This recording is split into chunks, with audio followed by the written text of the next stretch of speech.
Sandy Q. Thank you again, Chris, for sharing your personal experiences and well-reasoned arguments. I learned this week that someone very close to me had been manipulated, swindled more like it, by her former boss who was a Scientologist and a physician. She was very close to losing all of her savings. Fortunately, she confronted him head-on, challenged his claims, and quit her job. I've heard that Scientology targets physicians, dentists, and vets. Why is this?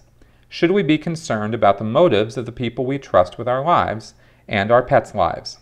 Scientology targets doctors, chiropractors, vets is a new one to me.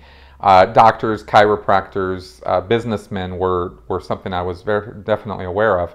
But it doesn't surprise me that you go after vets too, because doctors classically are people with money. And Scientology targets anybody who's got money. That's what they're after. And when you're looking to swindle people out of their money, that's what you do, is you go after people who are willing to be swindled out of their money. And unfortunately, despite the fact that a lot of doctors have degrees and years of schooling, they're not necessarily trained in critical thinking or actually scientific theory, or how science actually works on a philosophical level, right? Which is an important part of education in regards to developing logic and critical thinking. You can know all kinds of science and science terms and science methodology, but if you don't know the philosophy behind it and why science is the way that it is, then you can still not be a critical thinker, and you can fall for all kinds of woo, all kinds of nonsense.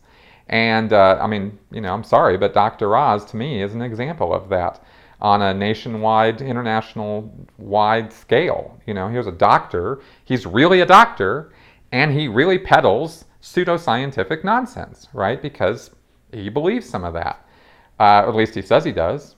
So that, just because somebody is well-schooled, my point being, just because somebody is well-schooled doesn't mean that they are not liable to fall for pseudoscience or woo or just plain nonsense.